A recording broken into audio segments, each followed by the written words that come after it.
All right, guys, it's been years since we introduced the arson watch, which you should never ever use for arson. But since day one, you guys have been asking for a magic trick that uses it. Get ready, because the goods are about to be delivered from Diamond Jim Tyler, who's in space or heaven or this tree, who knows?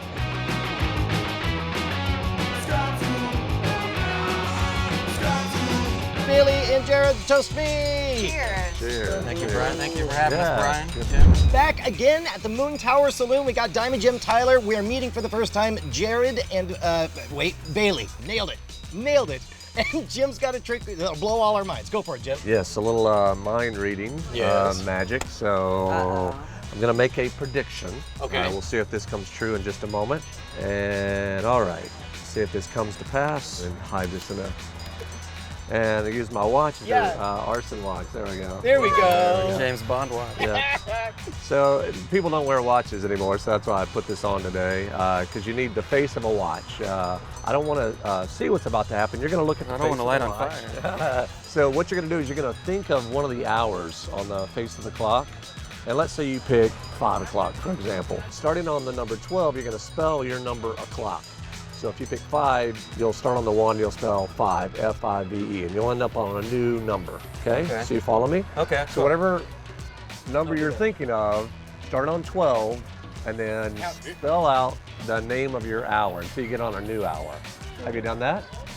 Yes. Now whatever hour you're on now, you're gonna spell that hour starting on the next hour and go around clockwise. You on a new hour? Yes. Let's do it one more time. Whatever hour you're on now, starting on the next hour, you're gonna spell that hour, and you may even pass the 12, I don't know. But you go around and you're on a new number. I mean, I'm there. I don't know if I'm 100% correct on this, so maybe. So at this point, you thought of one totally random number. You never told it to anybody. You counted around for 3 laps, 3 totally random numbers. And I'm there. And so now you've got one number that nobody knows on the planet. That's it. Right, and so for the first time, I made a prediction. You look at it first. Oh, okay. So you know I'm not switching anything out before I say anything. Okay. Yeah, just look at it. Okay. And what number are you? 1. Really, 1? Yeah. I'm sorry. No, it was 1. Oh, 1 o'clock. Jared. All right, we're gonna teach you guys how to do this, but first you gotta toast me. Nicely done, Oh, sir. we're in sync. All right, Diamond Jim, spill your demon magic. That sounds like a threat.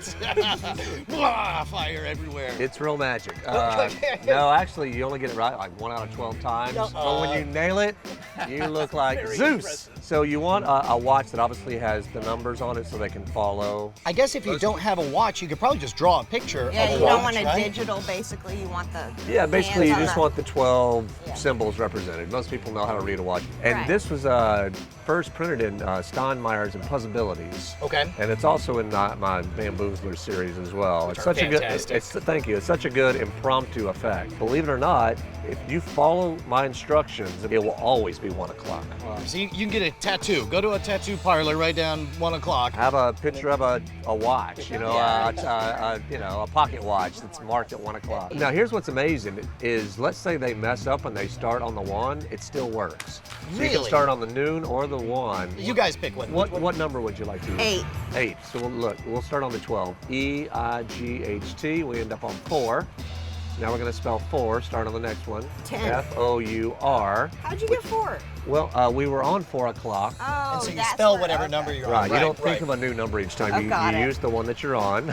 And that's a really good point, because it is important that you be really clear in your instructions. Right. So your job as the magician is to make sure you're giving good instructions. Yeah. Because if it goes wrong, it's your fault. Yeah, sure. So so now we're on 8 o'clock again.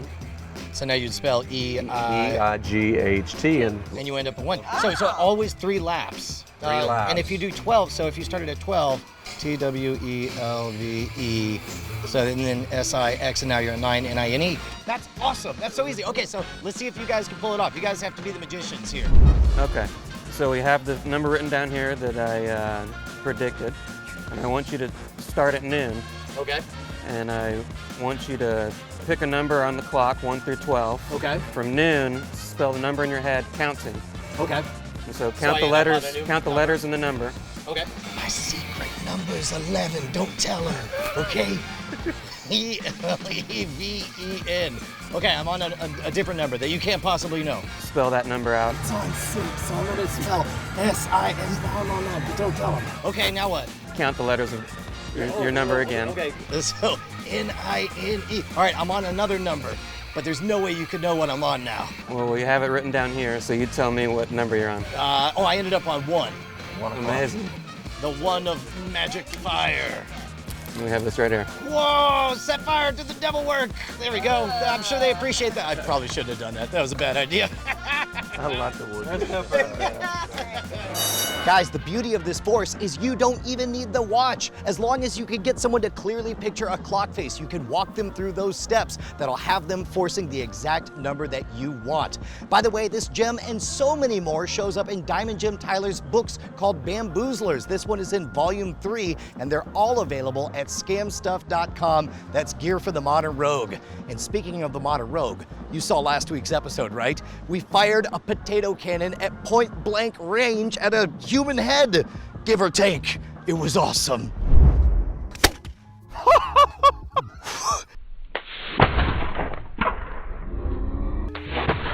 Oh, whoa. That was a torpedo right in the eyeball. He's in the tree, isn't he? I knew it. He was in the tree. Fired a potato cannon at point blank. No, I actually studied this stuff in college. I have a degree in psychoceramics. I study crackpots. I don't know if you've ever heard of that before.